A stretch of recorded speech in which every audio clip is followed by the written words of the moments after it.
तर मित्रांनो आज सकाळी मस्तपैकी चाललो होतो भरायला. लई दिवसाचं घरी होतो, मग काही लोकेशन लागलं थोडंसं भरायचं, तर मग काय निघालो भरायला. तर मित्रांनो दाखव आपला प्रवास आज इथून स्टार्ट कसा होतो. आता प्रवास झालाय आपला स्टार्ट, तर बघू आपली पूर्ण ट्रिप कशी होती आणि काय होती तुम्हाला सगळं सांगतो. आज तर भरायला आपल्याला खूप वेळ झालेला आहे. आता बघू आपण भरायला, म्हणजे आता नंबर तर तिथं 2-4 नंबर असतात. शेटचं आपल्या शेटचं काम एवढं भारी का ते नंबरच गाडी भरतात. आज तिथं मला काल सांगितलं होतं त्यांनी का 3-4 गाड्या आलेल्या आहे त्यांच्याकडं. तर बघू मित्रांनो किती गाड्या आलेल्या आहे त्यांच्याकडं, दाखवतोच तुम्हाला, काही विषय नाही. आता आलोय थोडासा जवळच, आपण खऱ्या गावामध्ये गेले घुसणार आहे. आता घुसणार म्हणजे आलोय, थोडंसं राहिलंय फक्त. चला बघू आपण. लागलंय मित्रांनो मस्तपैकी आपल्या गाड्या ट्रान्सपोर्टला म्हणजे शेटची तर ट्रान्सपोर्ट झाला. आज लईच गाड्या आल्या होत्या आज भरायला. काय आपला नंबर लागायची गॅरंटी नव्हती आपल्याला, पण काय आपण आज शेटसोबतच फिरणार आहे. मरू तिकडंच काय होतं बघू. तर मित्रांनो लागलं आपलं लोकेशन नारायणगाव साईडला. तर व्यापाऱ्याचा नंबर भेटला आहे, रेवण शेटने आपला नंबर दिला आपल्याला. तर चाललोय आपण आपल्या भरायला. तर भरायच्या ठिकाणी गेल्यावर आपण आता व्हिडिओला करणार आहे सुरुवात.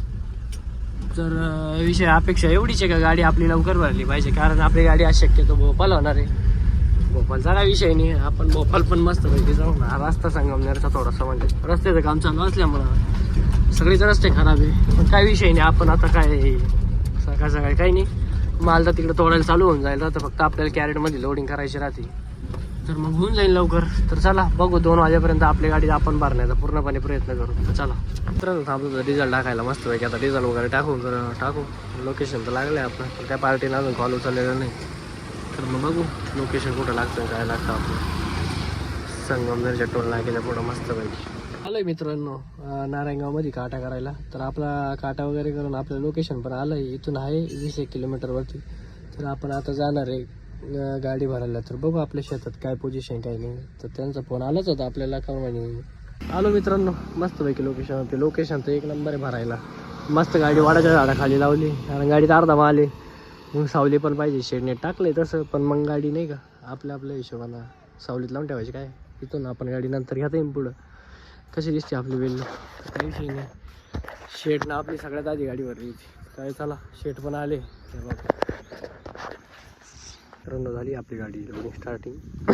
लोडिंग स्टार्टिंग म्हणजे कॅरेट भरले तर ऊन म्हणजे थोडंसं ऊन वाढलंच होतं. मग गाडी टाकून गाडी मस्त सावलीत लावली.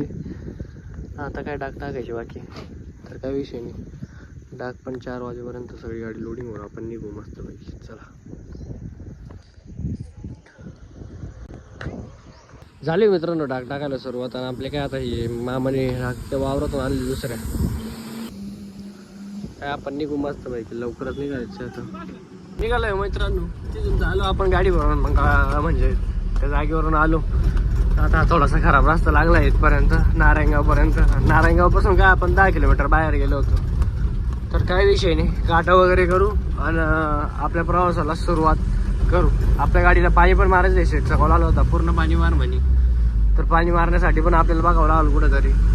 तर बघू आता पाणी मारायचं काय, कुठं काय भेटतं कसं. तर चला दाखवतो आपला पुढचा प्रवास. आलोय मित्रांनो काट्यावरती. आता काटा वगैरे करू आणि पाणी मारायला इथंच मित्राला कॉल केला होता. तर तो म्हणजे आहे इथंच एक बायपासच्या शेजारीच एक सर्व्हिस स्टेशन आहे. मग बघू तिथं पाणी मारून दिलं भावानी तर भारी होऊन जाईल आपल्याला. असं पण आपल्याला काय टाईम तो वाजायलाच आज, कारण 5 वाजले. आपली मंडी कोणती आहे अजून तर काय कॉल आला नाही आता, कारण मंडी आपल्याला भोपाळ सांगितली होती. पण शक्यतो गॅरंटी कमी, कारण भोपाळची मंडी आपल्याला सापडणं शक्य नाही. तरी बघू आता शेटला परत कॉल करू आपण कुठं जाते आपली गाडी. तर चला मित्रांनो करू आपला ब्लॉग स्टार्ट.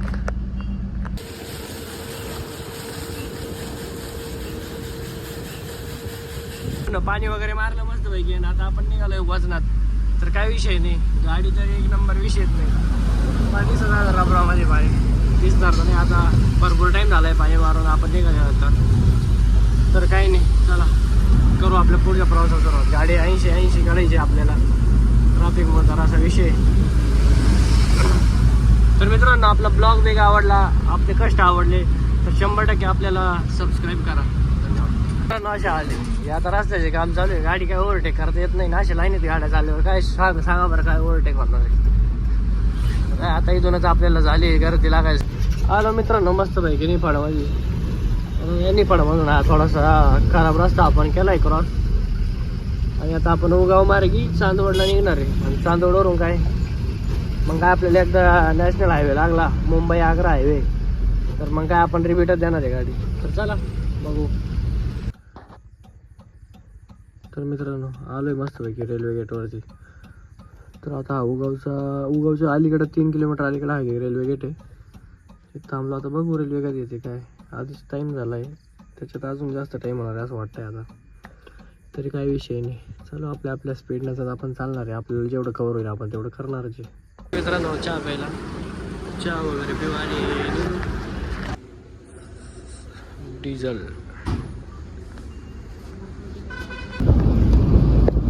मित्रांनो आता आपण मस्तपैकी आलोय म्हणजे महाराष्ट्र बॉर्डरच्या पुढे निघालेलो आहे. तर काही विषय नाही, गाडी टाईम भरपूर म्हणजे कवर झालेला आहे.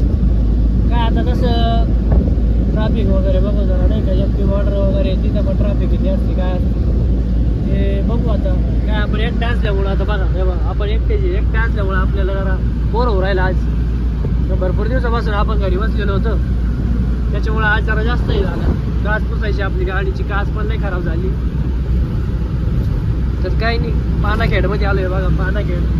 पानाखेडमधून आता काय समजा एमपी बॉर्डरचं महाराष्ट्र बॉर्डर आता क्रॉस झाली. बिजासानी घाट वगैरे येईल, बिजासानी घाट वगैरे क्रॉस केला का मग काय आला आपला डायरेक्ट एमपी बॉर्डर शेजवा सोडल्यानंतर. तर चला मित्रांनो आपला प्रवास कंटिन्यू करू बिजासानी घाटात. तर बिजासानी घाटात तर काही जाम नाही, पण गरम एक नंबर होऊ राहिलं. काय आता चाललंय हळूहळू. आपली गाडी कितीवर चालू आहे, 40-45 वरती गाडी चालू आहे. आपल्या मित्राची गाडी नाही बघा, ती पुढं गाडी मित्राची चालू आहे. दिसणार तर नाही, लाईटिंग दिसू राहिली. चला एक वाजता डिझेल टाकायचं होतं, मग काय भाऊ गेलो डिझेल टाकायला. आपण काय महाराष्ट्र बॉर्डरच आपली टाकी पॅक केली, मग काय त्याच्यामुळे आपल्याला काही टेन्शन नव्हतं. तर आता आपण म्हणजे चालू आहे 4:30चा टाईम आपल्याला मॅपला दाखवत आहे. 4:30 वाजेपर्यंत आपण हो आता कवर. भरपूर गाडी पळवलेली आहे आणि थोडंसं हातपाय दुखत होते, त्याच्यामुळं थोडंसं आलं आहे. मित्रांनो देवाच्या मागं थोडंसं म्हणजे अजून 25-30 किलोमीटर जायचं आहे आपल्याला, पण काही विषय नाही. गाडी भरपूर कवर केली आपण. 4:30 वाजेपर्यंत आपल्याला सांगितलं होतं. तर आता काय ट्रॅफिक वगैरे काही लागले नाही, तर पुढं काय आपल्याला माहीत नाही काय होतं काही नाही. नुसतं धोराळा चालू आहे रस्त्यात, एक नंबर गाडी पळवायचं काम चालू आहे. काय मित्रांनो आता आपल्याला मारायचं आहे भोपाळ रोड साईड टर्न. भोपाळला जाते आपली गाडी, पण मग भोपाळ रोडलाच आपला स्टोर आहे. स्टोरला आपली गाडी खाली होणार आहे. तर बघू आपली गाडी म्हणजे आता 5-10 मिनटात आपण स्टोरवर पोहोचून जाऊ. बघू आता काय विषय नाही, आपली गाडी एकदम म्हणजे परफेक्ट टाईमात आली आहे, म्हणजे आल्यासारखंच जमा आहे आपली गाडी. तर बघू आता स्टोअरवर काय पोझिशन आहे काय नाही.